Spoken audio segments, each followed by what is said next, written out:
Hey, everybody, this is Camille as the host of the Speaker Podcast. This is the podcast where innovators and creators connect. Tonight, we have someone that is a first timer to the show. I'm really excited to have him here.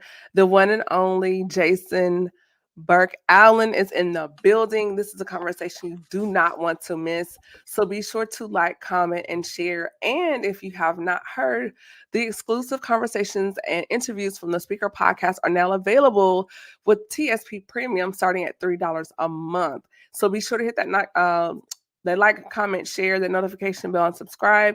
And you can also follow me working to build my YouTube channel. So I am on YouTube at Camille Essick Official and on Instagram at Camille.Essick. With that being said, further ado, the one and only Jason B. Allen is here. Jason, welcome to the show. Thank you so much. This is super dope. I love everything about the podcast, what you have going on, the production, the professionalism. Got to shout out professionalism because professionalism, like common sense, seems to be going away. So just shout out to everything that you got going on. It's phenomenal. Thank you. I'm still working out the little kinks here or there, but I'm working on it. I don't know. I just feel like if we desire certain things, we need to prepare for it at ground level. So those Jason that are not familiar with who you are and what you do, kind of let the people in on a little bit about your background. Awesome. So Jason Burke Allen from Atlanta. This is my 19th year in education. I work with the National Parents Union, helping to amplify parent voice and supporting the standards of family engagement, ultimately to make sure that kids are getting better educational outcomes in and out of school. So that's a little bit about what I do professionally. I have a small business called Educational Entities where we specialize in storytelling. So I have a couple of blogs, one being On the Porch, which is for seniors, grandparents, and aging guardians, providing them with information, resources about life planning as they're raising school age kids. But I also have a couple of different blogs, a morning show that I'm sharing different stories and experiences. So that's a little bit about me and the work that I'm doing.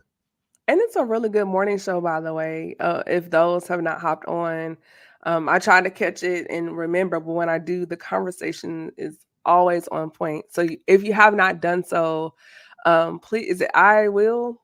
It's I Win, the I Win morning I show. Win morning show. It's so good. So, Yep. Appreciate and it. we're gonna push that again at the end because I really want people to catch some intelligent conversation going on over there. So I appreciate that. Shout out to my co-hosts too. They are phenomenal Black women. Love it. So yes, shout out to them. Thank you so much for that. yes. So Jason, we're gonna hop right in. Just advise y'all, I went to the orthodontist today and they were yanking and pulling on my mouth, popping on off brackets, so my mouth is very sensitive. So if I sound like Sylvester, my mouth is very sensitive. So I apologize in advance. Um hopping right into the conversation, Jason. So with you being an educator, particularly a Black male, I really want to unpack in this segment the importance of representation of our Black men in educational spaces and how important that really is. Can you kind of touch on that, please? Yes, so I'm glad you asked that. First of all, major shout out to fellow Black male teachers, educators, organizers who are in this space. Ripley's, believe it or not, there's a growing number of us. So gotta definitely give much love to organizations like the Center for Black Educator Development, Profound Gentlemen, BMS Talks. These are some organizations supporting this work. Representation is important, y'all. I know a lot of people, like parents, don't care about who teaching their kids, and students don't care who's standing in front of them. Yeah, they do care. They may not say in the words of I care, but our actions dictate what we care about. And just being on the ground, talking with students, this is my first year out of the classroom or school setting, and there is a major impact that Black men have in the classroom. Also in professional leadership seats, such as the principal or assistant principal, coaches, counselors, superintendents, district leaders, those who are helping to impact educational policy. All of us play an intricate and integral role in the education of students. So I definitely push for representation. I also got to shout out Alfred Shivy Brooks, who is a teacher in Clayton County, who is running for school board. Hopefully, will be the first active teacher to be a teacher in the classroom and actually serve on the school board, which is needed. And I'll say this: if doctors and nurses are on hospital boards because they're qualified, right, to do the work that they do, then why would teachers, especially black male teachers, where black boys are ranked very high in having high numbers of school suspension and expulsion, disproportionately represented in special education and other quote unquote deficient areas, that we definitely need to have a black man on the school board. So Mhm. that's the impact of representation.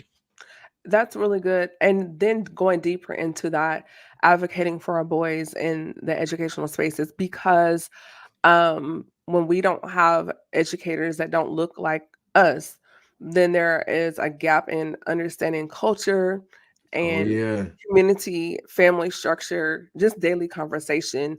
And so those that may be outside of the culture can perceive behavior as aggressive or want to say, oh, well, they have ADHD and place them on medication when a lot of times our children are bored, they finish the work and they're not being challenged in the classroom. yeah, So let's kind most of go there. definitely. Let's kind of go into that a little bit.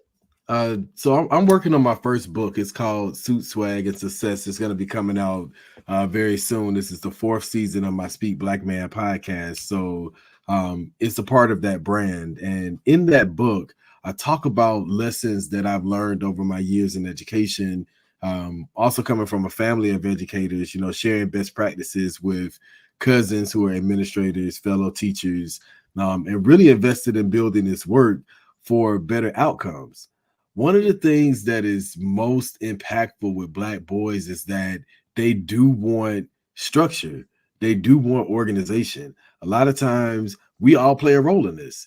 You know, parents, community, culture. The culture plays a major role in this. Like, oh, but boys will be boys. They don't have to be organized. They don't need to be neat. They don't need to be clean. They don't need to show emotion. Well, I think that over the years, we've seen how that has damaged black men and black boys. Hence, the abuse rate of black women. Now, I just got to be honest. Yeah, we're talking about what black men need and what black boys need, but an immediate thing is black men and black boys have to have a greater respect for self and black women. Uh, we have to be honest about our culture and how it's depicted in the media. A lot of times we don't see where black men actually and truly love black women. That's not something that's portrayed academically. When we talk about this in the classroom, we're changing culture that isn't being seen at home. Now, why am I sharing this? Because students, you know, parents will be like, don't come to school telling our business, but this is also their lived experiences, right? You know, you talk about cultural dynamics, black male teachers have an intricate role in the lives of black girls as well. Because I teach my black female students, you got to know how to protect yourselves. You got to understand that there is a mindset that black women, yes, are strong, but are still treated as property. Like you're supposed to belong to someone. You're supposed to produce something for somebody else. And you got to find your self-worth from yourself first. You ain't gonna find it in the system. But these kids don't get this at home. So I think the representation again plays an intricate role in what we are actually providing so that our black students, boys and girls, can grow their own voices and be able to make better choices when they leave high school. And Jason, and if as far as the girls, what have you noticed as far as their how can I word it, their response to you in the classroom, particularly for those that maybe they don't have their father. And Yeah. so what does that interaction look like? And you notice um just their behavior responses when they have a black male as an educator in educational spaces. You know, I want to tackle this. I love the platform, so I'm going to be completely honest. Okay. Uh, Black girls have the, you know, they got a nasty attitude stereotype about The them. labeling, And so mislabeling. that labeling is how, when they come in, I'm like, oh, okay, here we go. And then I just be like, okay, what's going on? You got to really be in tune. You got to spend time. The reality is a lot of Black girls don't have a Black man that really wants to hear what's going on with you, because a lot of their situations and their stories is, this man is trying to get something from me. A lot of times it's something that I don't want to give, or something that I don't want to be in that type of situation with him.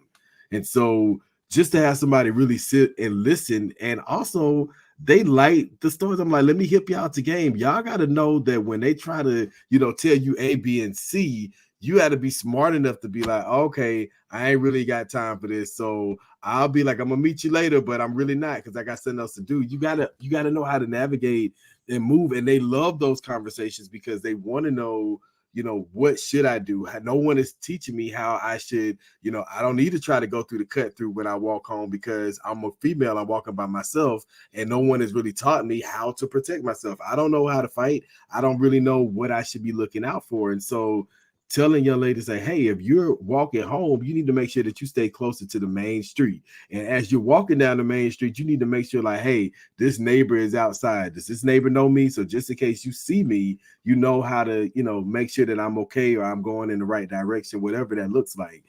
Kids want guidance. Kids want structure. Black, white, yellow, in between, whatever age, they want that. And not enough of our Black kids, boys and girls, are getting quality care, someone who actually cares about them without wanting something from them in return. And I've noticed too, I'm reading online and listening to different podcasts. Now we're seeing a rise of Black girls, the rates of suspension in school becoming higher. And even if they're being antagonized in the classroom by someone that doesn't look like them, they're automatically assumed as the aggressor. Yeah. Yeah. I mean, we see the videos on social media. I'm gonna go down this road. So a lot of the fight videos that we see, there's one in particular where there's a girl getting bullied in the cafeteria by a group of white girls. No one was doing anything.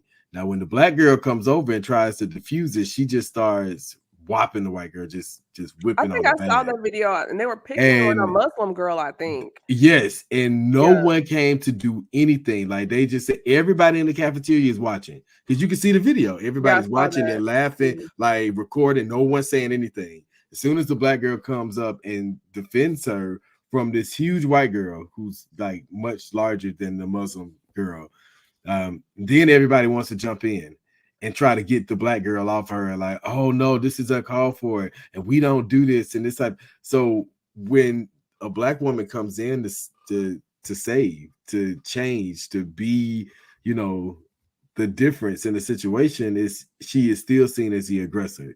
She's Yeah. seeing it as someone who is, and it goes back to that syndrome. Well, it's not even a syndrome; it's a stereotype of, Yeah.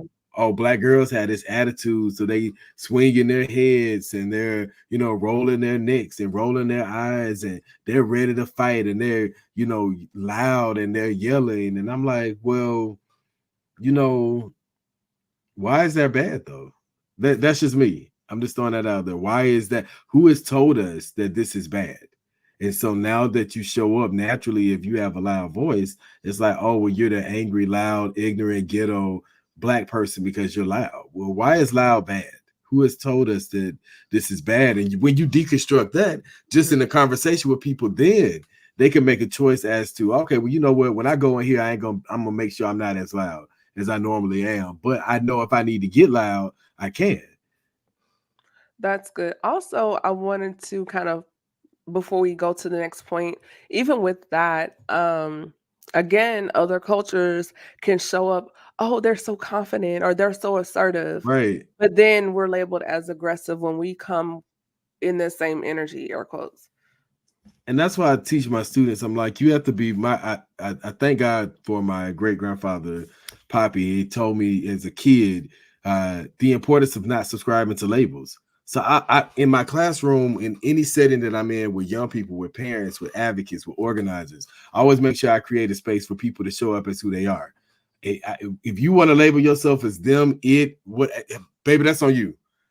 I just want you to show up and be a decent human, right? So that we can come together and collectively do something. And then when we part ways from doing our work, then however you moving and shaking in your life, that's how you move and shake in your life. But you should be able to collectively come together with people to be in an educational setting, to be in a work setting, to be in a community setting where we're at a festival or music fest or, you know, some type of celebration, and collectively be around people who have differences, who may not agree with you, who may not, you know, even like you.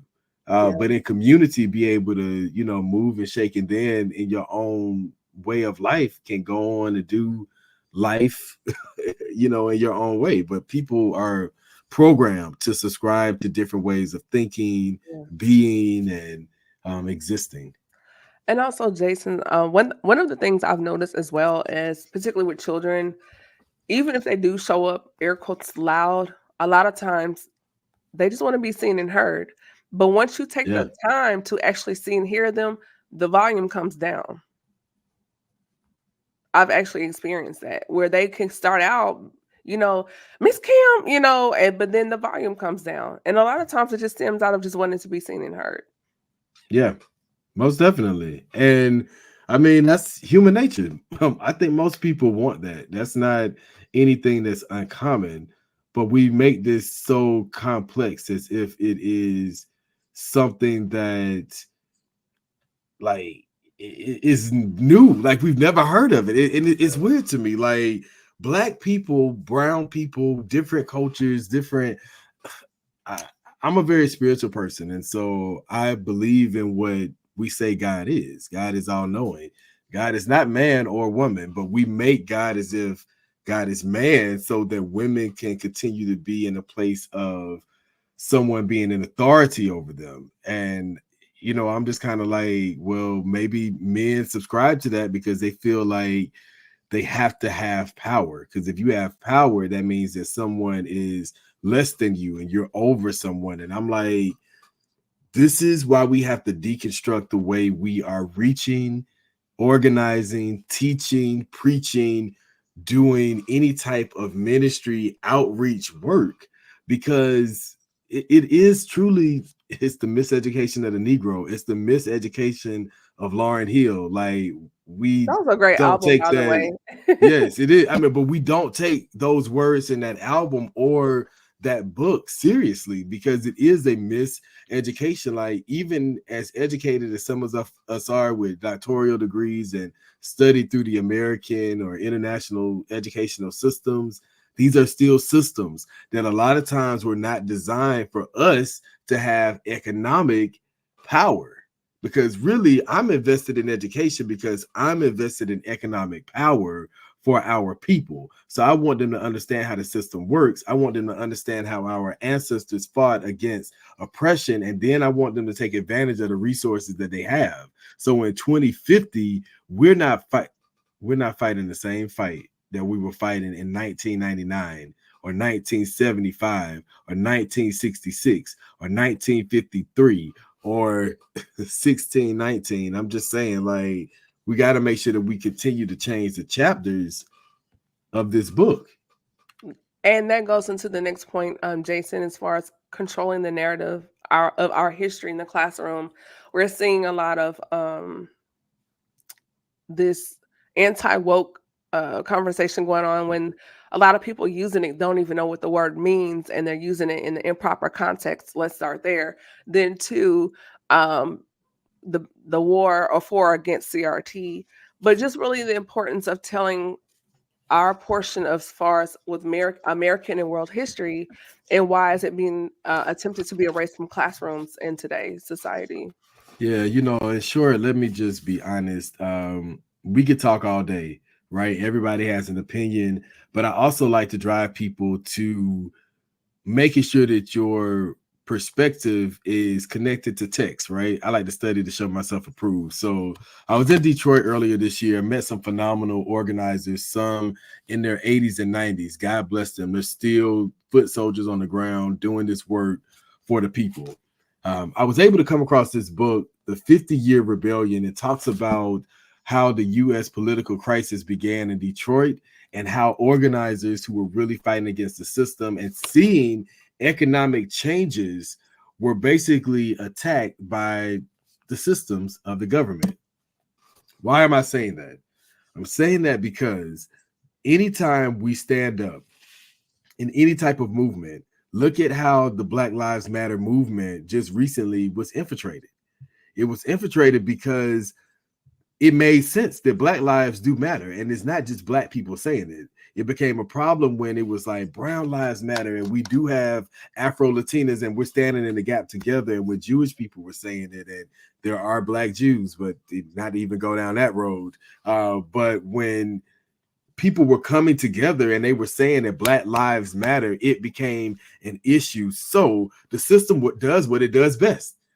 One sister they were able to get to, I mean, and to each its own, she decided to take money from wherever she got it from, however that worked, right? I'm not going to tell her story because a lot of us know what the media portrayed her as, being a sellout to the community. But y'all, let's be real. We got to go back to the text. We talk about the church and we in the Bible. I ain't saying nothing wrong with the Bible, but we ain't reading the stories of people who have lived through this, who have seen it, who have made changes and seen wins. And so if we get in the text of what happened, we would have known that, oh, they got to her. We also turned a blind eye to all of the organizers who led this recent movement, Black Lives Matter, who are dead. These souls, God rest them, are no longer with us because these were people who were bringing people together who were saying Asian lives, Black lives, women lives, LGBT, bringing everyone together to say, hey, we need to make change so that economically we're starting to see people grow. But we forget that ain't this why they killed Medgar? Ain't this why they killed Malcolm? They don't talk Ain't this about why they Medgar killed enough. MLK? Yeah, they But don't see, we talk about forget Medgar that. enough at all. So I don't want to preach, but I'm just saying, like, this when we talk about woke, Yeah, we can't be distracted by this. yeah. I'm trying not to say what I really want No, to say. We can't be distracted this is by a these space things for open when they conversation. are in our face telling us, oh baby, y'all kids can't read. They're illiterate. They can't even add. They're talking about numeracy and literacy, and we sitting up here talking about sexy red and social media fights. And I'm like, we too distracted. We talk who ain't woke and CRT. First of all, hey, let me knock on the door.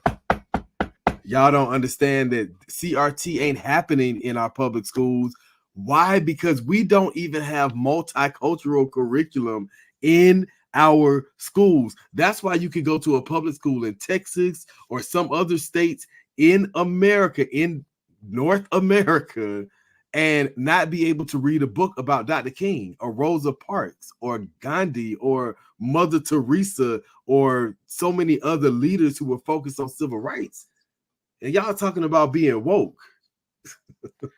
I think Come it goes on, deeper man. than just civil rights, but just human rights, Human rights. And for example, like they always use Dr. King, but there's so many people before him and after him. You Your don't really, ancestors, your people, you your don't, great grandmama and them, your yeah, aunties and them, your uncles and them, the people that we see, we turn a blind eye yeah, to missionaries and people who have supernatural power right in our communities, who are grassroots organizers, parents, community activists, leaders who are saying, hey, I'm sacrificing my salary, I'm sacrificing my time, I'm sacrificing time away from my family to make sure that somebody is advocating for all of these mamas and all of these dads and all of these grandparents and all of these kids to have free and affordable housing, to have clean drinking water, to have access to health care, to have a goddamn grocery store that's in walking distance to them so they can eat and survive. But see, we don't even value that because the system, again, has programmed us. We got to get deprogrammed yeah. from We the just curbed system. the profanity on the show, just to let you know. Yeah, sorry about that. Yeah. And I was gonna say that some people, if I said Asada Shakur, who would even know who she Yes, is unless you read? I have her autobiography, but a lot of people don't even know who she is. And so I wanted to kind of bring that out as well. Just to kind of curve just a little bit with the conversation. Um, I'm a fan of educators, and I feel that sometimes there's not enough advocacy for educators, particularly in true. classroom settings. Um, I think sometimes it's unfair what's laid at the feet of our educators before they can even get to the curriculum, being what I call the other co-parent, as far as you're the therapist, you're the social worker, you're their coach, you're their psychologist, their psychiatrist, and you have to break through all these layers before you can even get to the lesson. And then by the time it's time to crack open the book, the bell rings and they're off to another class. So can we kind of step into the importance of the support? And there's a term called looping, meaning the information that is lost or gained throughout the summer from semester to semester in school, and how it's important for teachers to really assist educators throughout the year with education, showing up for PTA, just showing Yeah. up for open house, just literally showing up. Can you kind of address that a little bit? Yeah, you know what? I'm gonna go outside of the box and say we need to completely reimagine education. The Mm, workforce is changing. Virtual learning, people working virtually is not going to go away. To be quite honest with you, I think that what will work best for Black and brown children is for us to have various models of year-round learning where students are in for a certain time, they're out for a certain time. I think recovery-wise, this will help us fill in the gaps with literacy and numeracy. I feel like it will also help our students with social emotional learning and exposure to different areas of STEM, which is needed. I'm thinking about places, for example, Detroit, Arizona, are two places where I visited this year, and I've seen this in action. I know that there are some people, shout out to some family that's watching from Philly, Atlanta, the Wake County area. They're making comments. I shared this on my page and just hey, thinking people. about some of the phenomenal work that they are doing and what they're Yes. seeing in our schools. And quite honestly, we need to start deconstructing the system so that parents are not being asked in a survey, oh, well, what do you think works best for your child? No, baby, that is the wrong mindset. If we're still doing that, it's wrong. Parents are the table. Students are the table. Teachers are the table. If we're building educational bases and schools and structures around anything that doesn't center the providers who are educators, the base, which are parents who are providing their children to this educational system, if they're not at the table making the decisions of what it's going to look like with those who are providing funding and structure and leadership, then it needs to be deconstructed. And that's me saying that as someone who has been in the educational system and has been invested in this over decades through my family and seeing what works. And what works is us taking a different approach with how we're filling in these gaps. Standardized testing is not going to work. Making these kids come into school earlier and stay later is not going to work. Overworking parents is not going to work. Having open house on Thursday night when there are working parents, there are single dads, there are guardians who are 55 and older who are having to go back into the workforce because they're raising a kindergartner because their daughter passed away in the pandemic and their son-in-law lost his mind. We have to be realistic about what we're doing and where we're reaching everyday families. And quite honestly, the same old rigmarole of get up at 7:15 and be in school, get out, we got to try to find you a quality after school program and hope that it works. That is not working. It's time out. We need to do something different. That's a lot. In addition to the add-on to that, teachers being underpaid, which Yeah, is probably a whole conversation within itself. But you expect this teacher to do it all that's right.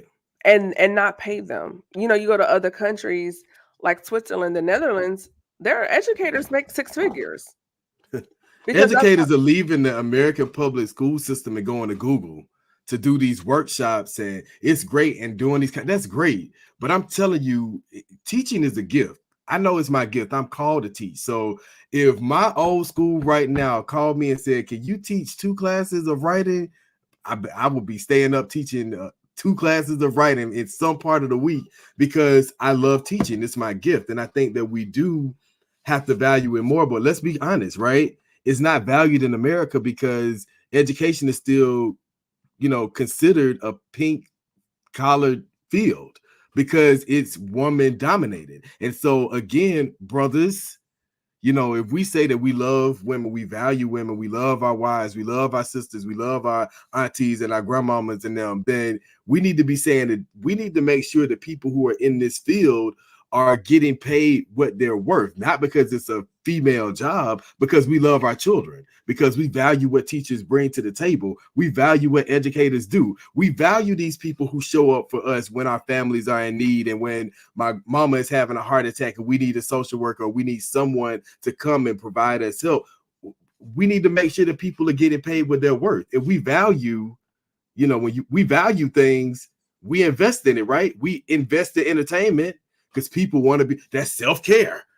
It's self-care. We love entertainment. So we're going to invest in entertainment. But we should also invest in the people who actually, coaches are educators. Coaches are teachers. A lot of these coaches are helping these kids that become professional athletes and players. So where they start, you don't value, but where they finish, we're going to pay you good money when you get to the professional, sports and athletic career.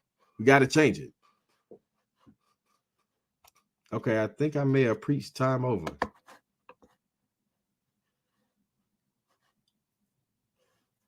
Well, hi everybody.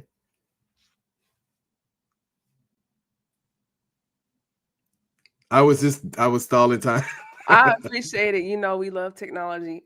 Yes, I was like, seeing it, and I was like, they may have cut my mic because I may have you're good. I may have been preaching. No, you were saying some good things on my end. It was just a technical error.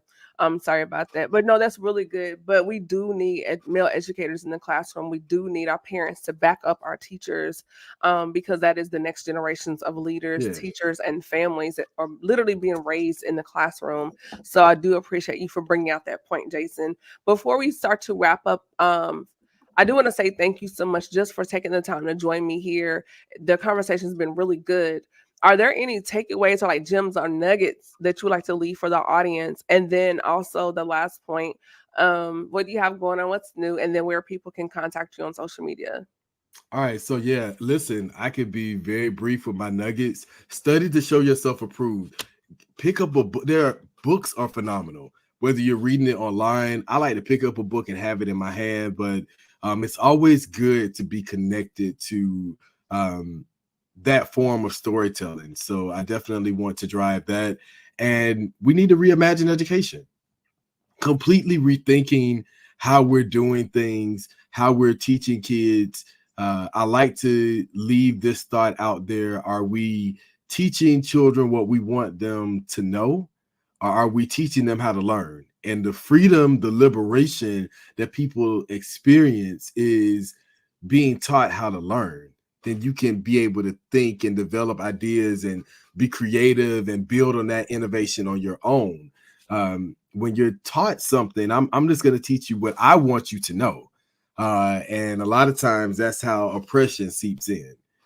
So I would leave those thoughts. People can follow me or find me at educationalentities.com for any of my podcasting work, some of my organizing work that I'm doing with Lily's Foundation or with Students for Equity. You can definitely find me there. And look me up, Professor JBA. That's how people can stay connected and, check out some of the things that I have upcoming. Awesome. You dropped some major gems. Great time here having you here on the show. I definitely want to bring you back. You're a wealth of information. So many other areas. I'm thinking, like you were talking, I was like, oh, that's another show. Yeah, So yeah. It was a lot of shows actually. Now you can get a lot of, shows, and especially the part about education and advocating for the increase in teachers' salaries is more men, even if you're not in education, have to, a lot. My cousin does just very short, does some reality TV production work. And a lot of times the brothers are like, I wish my wife made more and we were able to have like this type of set outcome. And I always ask the question, well, what does she do? a lot of times these women are in education or they're in fields that are connecting to human services. So if brothers open up their mouths to say, hey, we want to make sure that if we're in corporate America, we're in these spaces, we want to see this more, then the value will change. We got to do it together. Yeah, I remember, I can't remember. It was one of the Marvel films, and one of the actresses, it was right after Chadwick Boseman died, and she said the pay wasn't fair, Oh, equitable. yes. I And remember so that he spoke conversation. up so she could get paid. And I was like, man, how many And other they men? silenced her.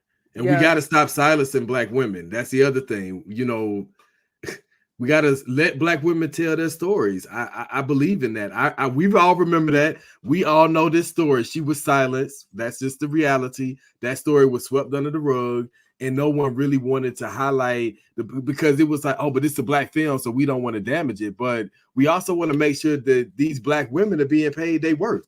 So y'all want them to shut up and just go with it, so we can have another, Black kid film. But we don't want to do the Black women in the film right. That's another show. I'm just saying that would be a great show. I'm just throwing that out there. Actually, I want to connect you with Dr. Sheldon McAfee. Great person. I think he's also in education. And you were talking, and he came to my mind. So I will connect you to through social media. So Okay, cool. Yeah, please do it. I know a couple of people, Maritza Gurdy, Jamal Black, they would be phenomenal for okay, your show. They're watching it on my page now. hey So y'all. that's why I keep looking at it. I'm like, oh man, it's some good feedback going on. Yeah. So thank you So so much for having me on here. for sure. And everyone, I hope you got something from this conversation. This is Camille Essick. I'm host of the Speaker Podcast. If you have not done so, please go over to YouTube if you're not on YouTube and subscribe to my YouTube channel and follow me on Instagram at Camille.Essick. And I'm now streaming on Alexa and TuneIn. So the digital Awesome. reach continues to grow. I'm also on iHeartRadio, Spotify, Pandora, the other platforms, but now I'm on Alexa Tune In. So if you're at home cooking, you can say, Alexa, play the Speaker Podcast, and I you'll hear love my that. voice. I So love I'm that. excited about that. Tune in tomorrow night. Another amazing guest coming through, Adrian Davis. We're going to sit down and have a really, really good conversation. And then on Thursday, I give.